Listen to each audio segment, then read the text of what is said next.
Assalamualaikum warahmatullahi wabarakatuh. Apa kabar sobat pelatihan semua? Pada materi sebelumnya, kita telah membahas komponen 1 dan komponen 2.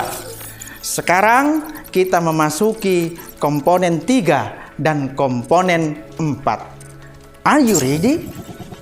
Sobat pelatihan yang saya banggakan, komponen selanjutnya adalah pengorganisasian pembelajaran. Sebagaimana kita ketahui bahwa madrasah dalam menyusun pembelajaran itu memiliki 3 komponen. Yang pertama adalah intrakurikuler. Pembelajaran berisi muatan mata pelajaran dan muatan tambahan lainnya jika di dalam suatu madrasah itu ada mulok. Penetapan konsentrasi dan praktek kerja lapangan untuk khusus madrasah MAK, serta program kebutuhan khusus dan pasca madrasah untuk madrasah yang memiliki PDBK. Yang kedua, co-kurikuler. Proyek penguatan profil pelajar Pancasila dan pelajar rahmatan lil alamin. Proyek penguatan profil pelajar Pancasila dan pelajar rahmatan lil alamin pada dasarnya adalah dalam bentuk co-kurikuler. Adapun jika madrasah ingin merancang secara terpadu dengan intrakurikuler maupun ekstrakurikuler, dia diperkenankan. Kemudian komponen yang ketiga adalah ekstrakurikuler. Kegiatan-kegiatan ekstrakurikuler yang dilakukan di luar jam belajar di bawah bimbingan dan pengawasan madrasah. Sobat pelatihan yang saya banggakan, dalam pengorganisasian pembelajaran ini ada beberapa pendekatan yang bisa kita gunakan. Pendekatan pertama adalah pendekatan mata pelajaran. Setiap pembelajaran dilakukan secara terpisah antara satu mapel dengan mapel yang lainnya. Pendekatan yang kedua adalah pendekatan tematik. Pembelajaran di dalamnya disusun berdasarkan tema-tema yang menaungi kompetensi-kompetensi dan dari berbagai mata pelajaran. Kemudian pendekatan yang ketiga adalah pendekatan terintegrasi. Dalam artian konsep-konsep dari mata pelajaran diajarkan secara kolaboratif dari berbagai sudut pandang oleh tim teaching, secara kolaborasi oleh guru. Kemudian pendekatan keempat adalah pendekatan secara bergantian dalam blok, dalam waktu terpisah. Pembelajaran dalam pendekatan ini dikelola dalam bentuk blok-blok waktu dengan berbagai macam pengelompokan.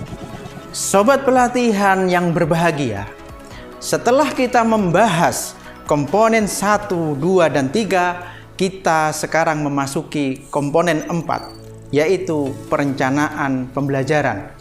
Perencanaan pembelajaran ini meliputi ruang lingkup madrasah dan ruang lingkup kelas.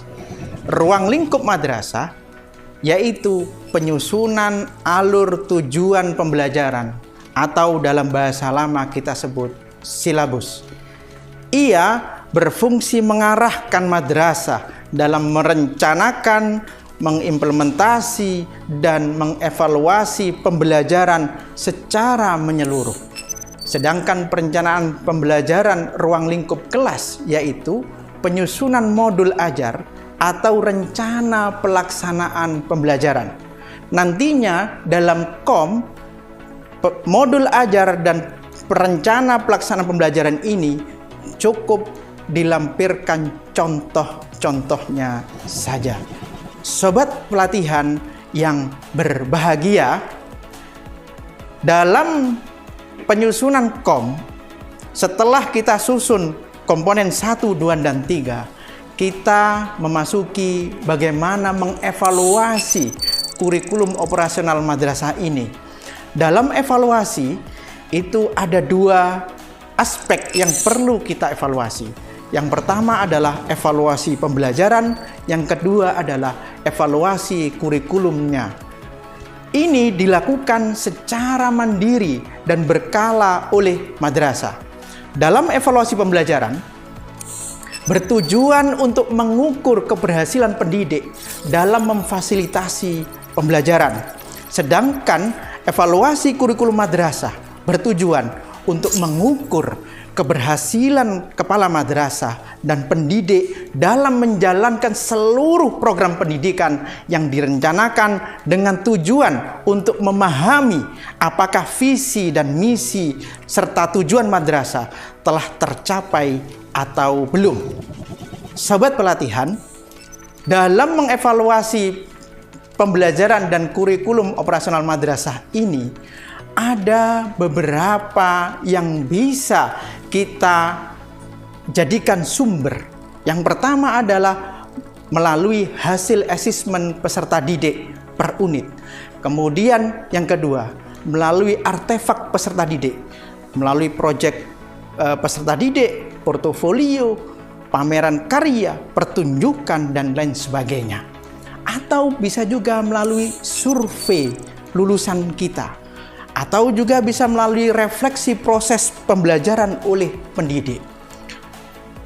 Dia juga bisa melalui observasi yang dilakukan oleh kepala madrasah, atau juga bisa melalui rapot madrasah atau evaluasi diri madrasah. Nah, inilah beberapa sumber yang bisa kita jadikan evaluasi pembelajaran dan kurikulum operasional madrasah. Sobat pelatihan yang saya banggakan, setelah melewati seluruh proses evaluasi tersebut, kepala madrasah dan pengawas melakukan pendampingan dan pengembangan profesional. Dengan cara apa melakukan pendampingan dan pengembangan profesional?